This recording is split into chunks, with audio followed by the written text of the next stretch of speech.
ദിത്വ ചുഴലിക്കാറ്റിന്റെ പ്രഭാവത്തിൽ തമിഴ്നാടിന്റെ തീരദേശങ്ങളിൽ മഴ തുടരുന്നത് നമുക്കറിയാം. ചെന്നൈയിലെ അയപ്പാക്കം എന്ന പ്രദേശം മുഴുവൻ വെള്ളമാണ്. നൂറുകണക്കിന് കുടുംബങ്ങളാണ് ഇവിടെ ദുരിതം അനുഭവിക്കുന്നത്. ചെന്നൈ നഗരത്തിലെ തീരാ ദുരിതങ്ങളിൽ ഒന്നാണ് വെള്ളക്കെട്ട്. ഇതിപ്പോൾ അയപ്പാക്കം എന്ന് പറയുന്ന മേഖലയാണ്. ഇവിടെയുള്ള ആളുകൾ കഴിഞ്ഞ 30 വർഷത്തിലധികമായി അനുഭവിക്കുന്ന ഒരു ദുരിതമാണ് ഈ വെള്ളക്കെട്ട്.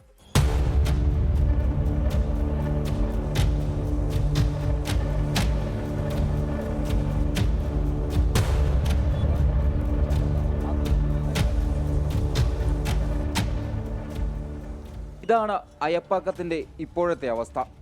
ഇപ്പോഴത്തെ മാത്രമല്ല, ചെറിയൊരു മഴ പെയ്താൽ എപ്പോഴത്തെയും അവസ്ഥ. മഴ പെയ്ത് ചെന്നൈ നഗരത്തിലുണ്ടാകുന്ന വെള്ളക്കെട്ടുകൾ 2-3 ദിവസത്തിനുള്ളിൽ ഒഴിയും. എന്നാൽ അയപ്പാക്കത്ത് സ്ഥിതി വ്യത്യസ്തമാണ്. ആഴ്ചകളെടുക്കും. എല്ലാ വർഷവും ഈ മഴ വരുമ്പോൾ ഇത് തന്നെ പ്രശ്നം. ഇവിടെ എപ്പോഴും നല്ല മഴ പെയ്താൽ ഇവിടെ വെള്ളം പോകില്ല. ഇപ്പോഴും കുറച്ച് കുറഞ്ഞിട്ടുണ്ട്. മുമ്പ് അങ്ങ് അവിടെ മുകളിൽ വരെ വരും. ഇങ്ങോട്ട് ആർക്കും പോകാൻ പറ്റില്ല. ബൈക്ക്, കാറ് ഒരു വഴിക്ക് പോകാൻ പറ്റില്ല. ഒരു 10 ദിവസം ഈ പ്രശ്നം ഇവിടെ ഉണ്ടാവും മഴ പെയ്യുമ്പോൾ. ഇവിടെ വെള്ളം 10-15 കൊല്ലമായിട്ട് ഇങ്ങനെ തന്നെയാണ്. വെള്ളം വന്നിട്ട് ഇവിടെ കെട്ടി നിൽക്കും.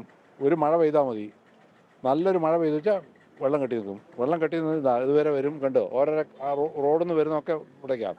വീട്ടിനകത്തേക്ക് കുടിക്കാനുള്ള വെള്ളം സമ്പുണ്ട്, അതിൻ്റെ അകത്തേക്ക് ഈ വെള്ളം പോകും. പിന്നെ അത് ഓരോ പ്രാവശ്യം ഓരോ മഴ വന്നാലും അത് കഴുകണം. Sump full. പാമ്പ്, തേള്, തവളയൊക്കെ വീടിൻ്റെ അകത്താണ് വരുന്നത്. ഒരു ഭാഗം ചെന്നൈ കോർപ്പറേഷനാണ്, മറ്റൊരു ഭാഗം തിരുവേർക്കാട് നഗരസഭ. വെള്ളം കയറുമ്പോൾ ഉദ്യോഗസ്ഥരെത്തും, ഫോട്ടോ എടുക്കും, തിരിച്ചു പോകും. ഓരോ വർഷവും ഇതിൻ്റെ തനിയാവർത്തനം മാത്രം. ഡ്രെയിനേജുകൾ തുറന്ന് വെള്ളമൊഴുക്കി വിടുന്നത് നാട്ടുകാരാണ്. വേറെ എന്ത് ചെയ്യാൻ? ജീവിക്കണ്ടേ? വെള്ളത്തിനൊപ്പം പാമ്പടക്കമുള്ള ജീവികളും വീടിനുള്ളിലെത്തും. தண்ணி 3 நாளாக இருக்குது சார், யாருமே வரல. பார்த்தீங்கன்னா அது ட்ரைனேஜ் இப்போ மழை நின்னோட ட்ரைனேஜ் ஓப்பன் பண்ணுறது கூட யாரும் வரல. தண்ணியெல்லாம் வடிக்கணும்னு என்ன பண்ணுறாங்க, அவங்கெல்லாம் ஆஃபீஸர்ஸு எல்லாம் பார்த்துட்டு எல்லாம் ஃபோட்டோ எடுத்துகிட்டு போயிடுறாங்க. அதுக்கப்புறம் அதை மூடுறது கூட நாங்கள் தான் போடணும். பார்த்தீங்கன்னா உள்ளார தினேஷ் நகர், நியூ செஞ்சுரி நகர், இங்கே ஃபுல்லாகவே இருக்குது தண்ணி.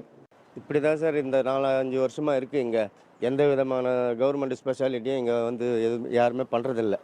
பாம்பு, நத்தை, தேல் வராது. பாம்பு, நின்றுட்ட மரவட்டை, பூச்சிங்க எல்லாம் வீட்டில் மழை அடிச்சா பீச்சு மாதிரி தண்ணி நேராக உள்ளே வரும், வெளியே போவோம் വണ്ടിക്ക് പോകണം. സ്കൂളുകളിലേക്കും IT സ്ഥാപനങ്ങളിലേക്കും അടക്കമെത്താൻ ഈ ഒരു വഴി മാത്രം. എങ്ങനെയെങ്കിലും എത്താൻ ഇതുവഴി സാഹസിക യാത്ര.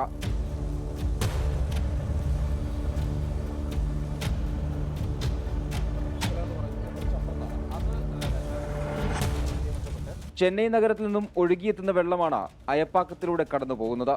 കൃത്യമായി വെള്ളം ഒഴുകിപ്പോകുന്നതിനുള്ള നടപടികളില്ലാത്തതാണ് ദുരന്തത്തിന്റെ പ്രധാന കാരണം. വെള്ളക്കെട്ടിൽ നിന്ന് മോചിപ്പിക്കണമെന്ന് മാത്രമേ ഇവിടുത്തുകാർക്ക് പറയാനുള്ളൂ. ചെന്നൈ നഗരത്തിൽ നിന്നും ഒഴിവാക്കുന്ന വെള്ളം ഒഴുകിയെത്തുന്നത് ഇവിടേക്കാണ്. അതാണ് ഇവരുടെ ദുരിതം വർദ്ധിപ്പിക്കുന്നത്. കൃത്യമായി മഴവെള്ളം ഒഴുകിപ്പോകാനുള്ള സംവിധാനങ്ങൾ വേണം. അതല്ലെങ്കിൽ ഈ ദുരിതം ഇനിയും തുടരും. അയപ്പാക്കത്ത് നിന്ന് ശ്രീകാന്ത് ഗൗരിശപ്പെട്ടതിനൊപ്പം മനേഷ് മൂർത്തി, 24. ലോകത്തെവിടെയായാലും ഏത് സമയത്തും 24 വാർത്തകളും ഓഗ്മെന്റഡ് റിയാലിറ്റി പാക്കേജുകളും എക്സ്പ്ലെയിനറുകളും വിശദമായി കാണാൻ ഞങ്ങളുടെ YouTube ചാനൽ നിങ്ങൾക്ക് സബ്സ്ക്രൈബ് ചെയ്യാം.